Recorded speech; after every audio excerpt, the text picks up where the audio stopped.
professores, caríssimas professoras. Meu nome é Lúcia Guerra, eu sou professora aposentada do Departamento de História.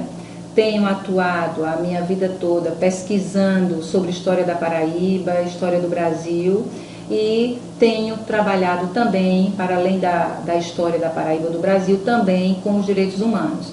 Então, nesse sentido, eu estou, juntamente com o professor José Pitozzi, responsável por esta disciplina, Teoria e História dos Direitos Humanos na América Latina. Nesta disciplina, nós iremos tratar, a parte que me coube foi mais a parte da história do Brasil e da América Latina.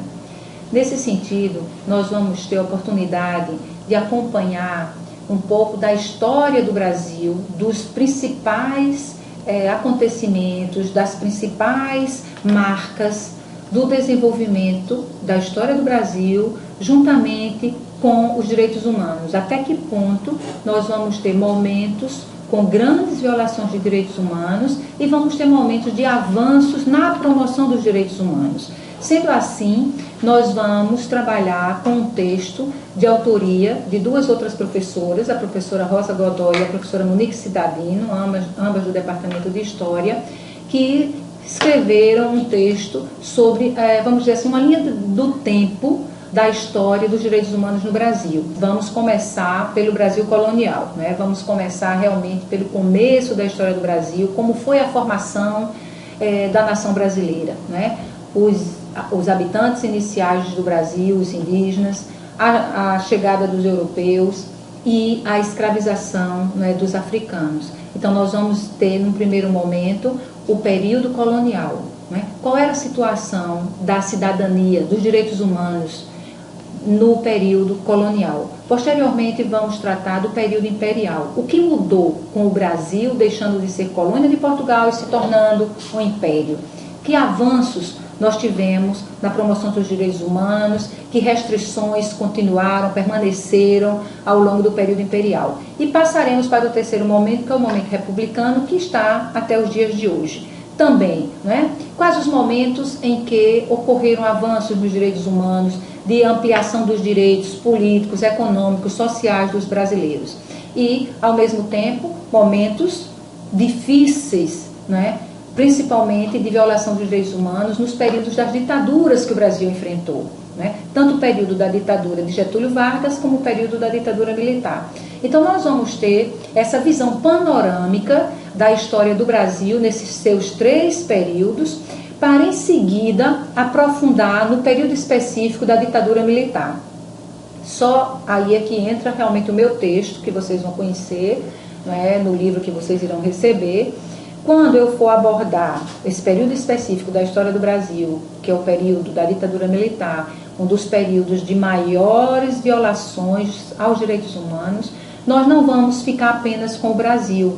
Nós vamos também aproveitar e estudar um pouco, compreender um pouco da América Latina, inclusive no sentido de recuperar esse olhar para o resto do continente, porque infelizmente a história que nós temos estudado e ensinado, ela é muito europeizante. Nós estudamos o Brasil muito em função da Europa, da sua relação com a Europa. Então nós fizemos questão de olhar para a América Latina. Então nós vamos ter a oportunidade de conhecer um pouco da América Latina, especificamente nesse período ditatorial, porque, coincidentemente, não foi só o Brasil que passou por uma ditadura militar na década de 60, 70 até 80. Vários outros países da América Latina também passaram por problemas semelhantes, também passaram por ditaduras militares. Então nós vamos aproveitar e olhar, não todos os países da América Latina, né, mas nós vamos ver um pouco desse contexto da ditadura no Paraguai, no Uruguai, na Argentina, no Chile e no Brasil.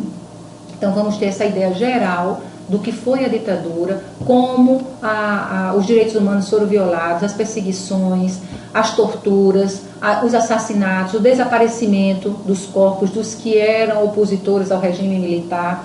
Mas nós também não vamos ficar só nesse período, nós vamos ver o período posterior, como acontece a transição para a democracia.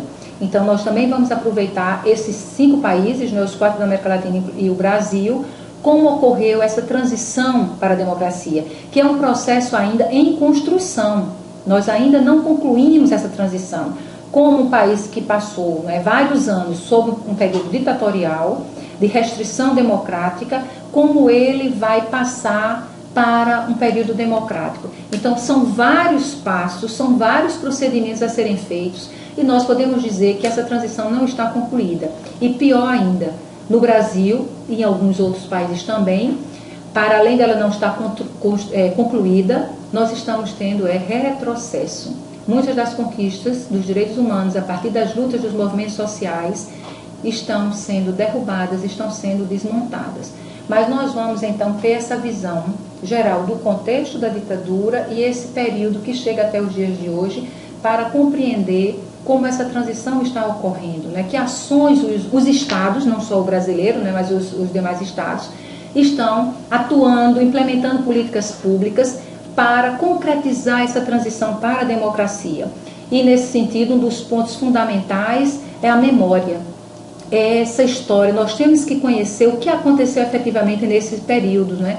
E o que fazer, como passar isso para essa juventude. Então nós temos que ter uma pedagogia que contemple essa história contemporânea, que contemple esses acontecimentos recentes da história desses países, para que essa juventude possa entender o que significa um regime ditatorial, o que significa um regime de exceção.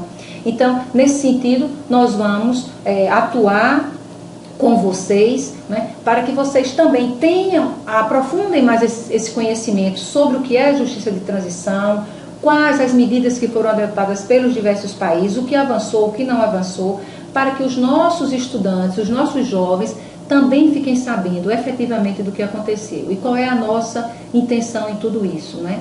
É educar para que nunca mais aconteça. Que a nossa juventude, sabendo o que significa um estado de exceção, não colabore, não contribua, na verdade, resista à implantação, a uma possível implantação de um regime ditatorial, de um regime de exceção, onde os direitos democráticos são esquecidos, são abolidos, são restritivos. Então é nesse sentido que essa disciplina se coloca neste momento que eu estou colocando para vocês, que é o da história, né, dos direitos humanos no Brasil e na América Latina. Então é nesse sentido que eu estou aqui fazendo apenas uma introdução, né, um chamamento para que vocês realmente deem atenção a esse tema. É algo inovador, porque nós não vamos nos limitar ao Brasil, né? Como eu disse, nós vamos olhar para os nossos irmãos latino-americanos, o que nos une e também o que nos diferencia, né? Porque as ditaduras também foram diferentes, né? O processo de transição também tem diferenças, mas tem vários elementos que são similares, que são semelhantes e que nos unem nessa luta especificamente por uma transição democrática, por uma consolidação da democracia na América Latina.